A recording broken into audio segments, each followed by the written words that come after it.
In this video series, I'm going to talk to you about post-divorce self-care. Today, I'm going to give you 8 specific ways that you can take care of your emotional health.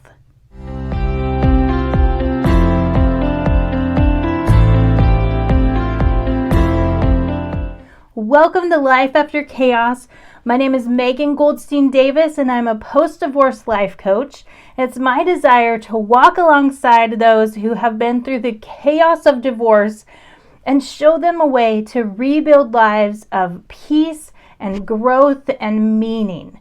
So today in this video, we're going to be talking about emotional health. But in this series, I'll be bringing to you also physical health, financial health, psychological health, and spiritual health. So stay tuned for those upcoming videos in the weeks to come. So after a divorce, you can find yourself in this place where you just feel emotionally obliterated, exhausted, confused, just like you've never felt before. And it is totally understandable. If you are in that space, you are normal, you are not alone, you are not weird. It's very expected to feel that way after the chaos of divorce. You've gone through litigation, you've gone through maybe a move, separating all your belongings, figuring out things with the children, extended family, maybe even a church body situation. I'm sure that was stressful. I will probably be doing a video down the road specifically about that experience. And so there's been a lot. There's been a lot that you've gone through, and you're still here. And you're here actually on my channel, so you're looking in the right places for support and help and the next steps. And so you're going to be okay. You're going to make it.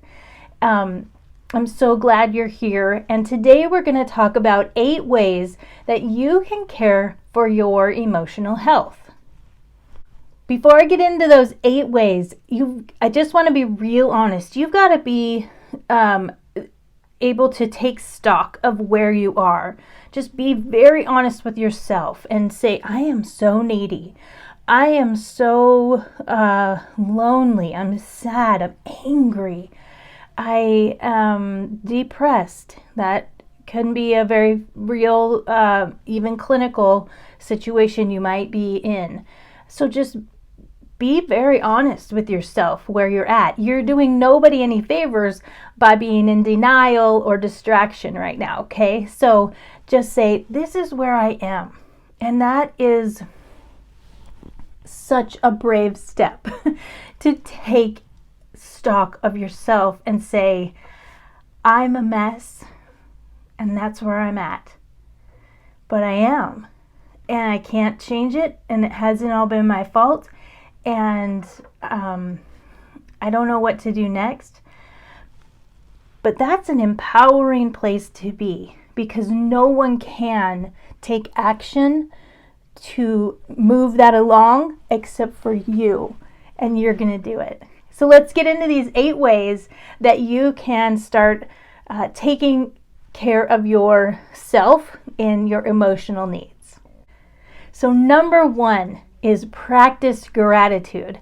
This is my mantra that I preach all over the place, and I practice myself. It is so powerful and has transformed my life.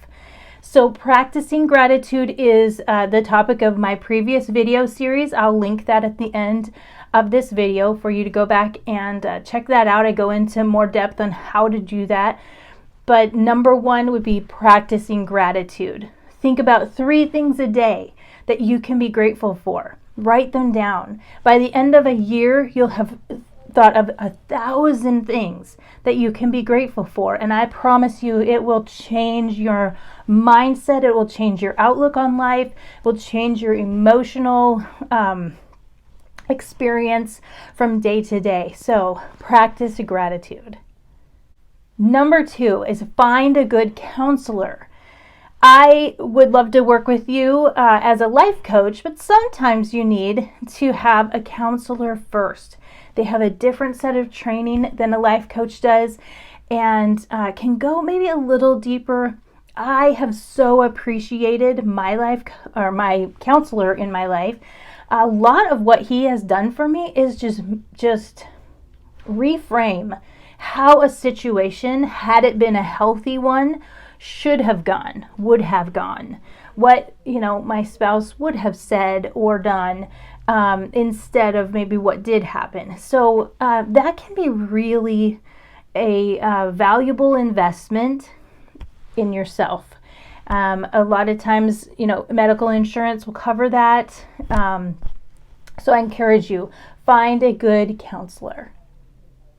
Number 3, go to Celebrate Recovery and/or Divorce Care. I went to both.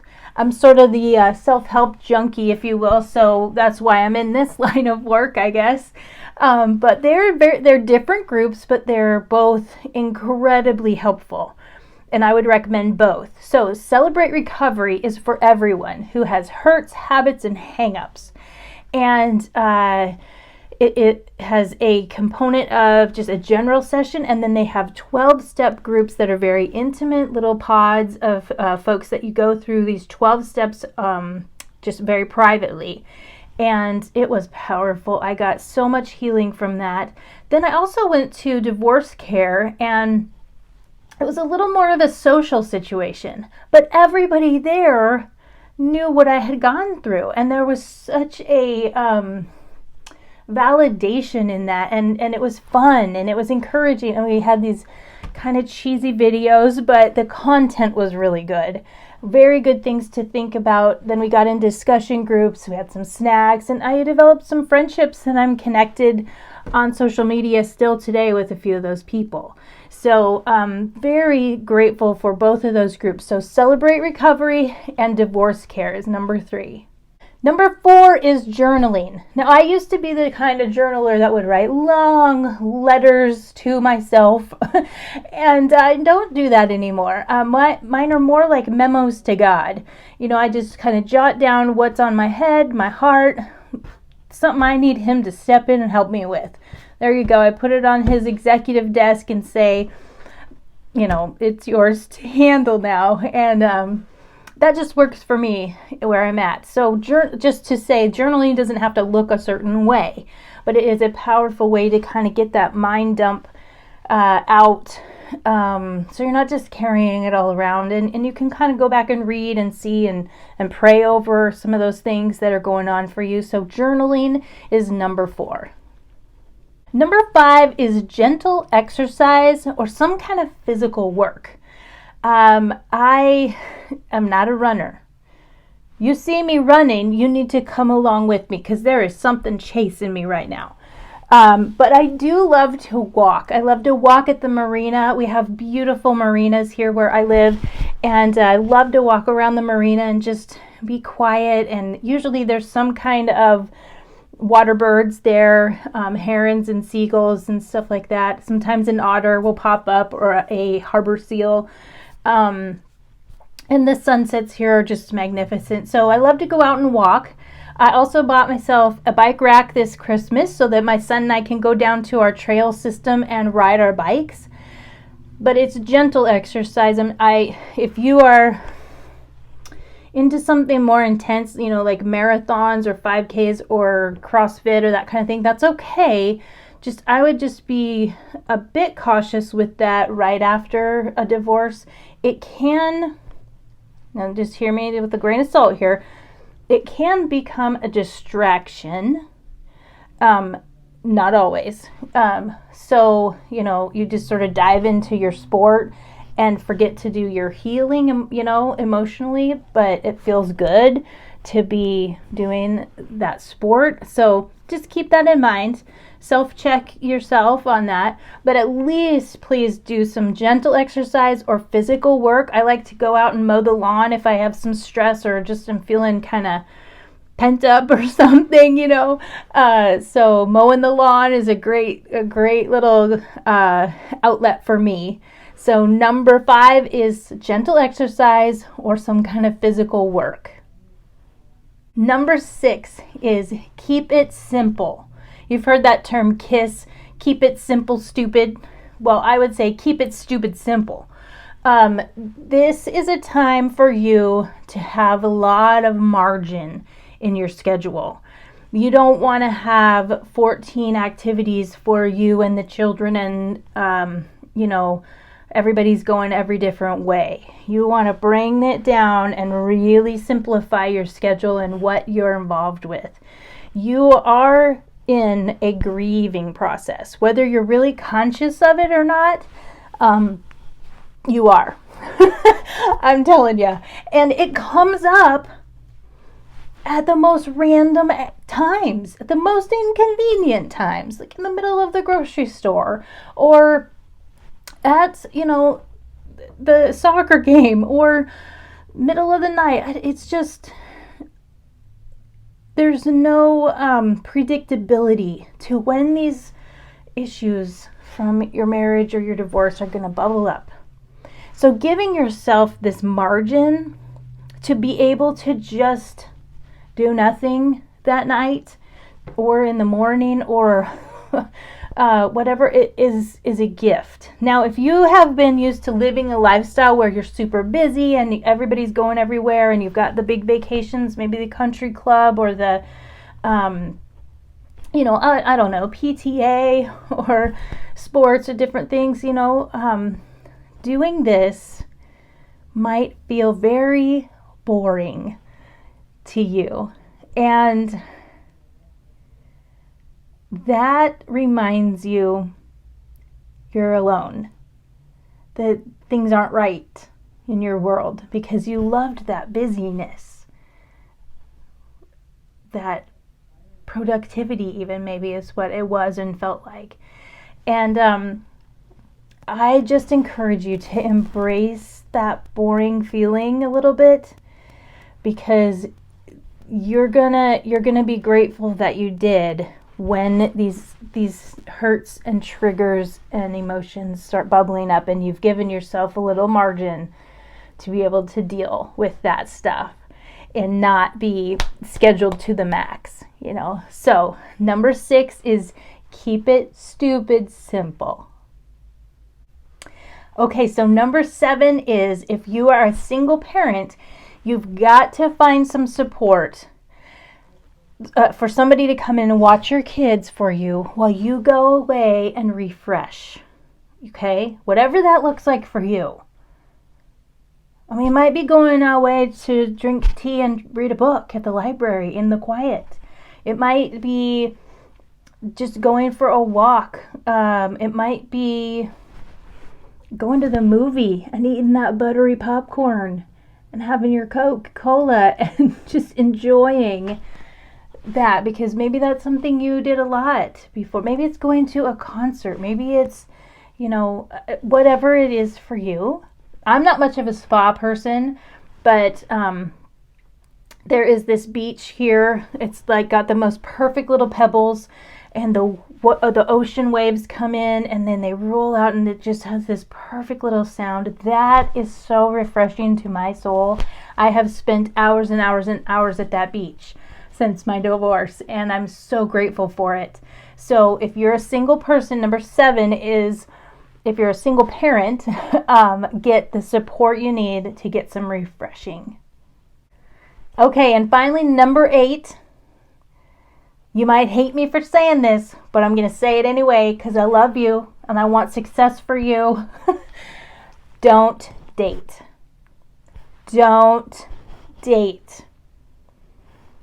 Don't date for the first year. Now, there's no metric to this, okay? So it's not like the magical 1 year after and there you go. You might need longer.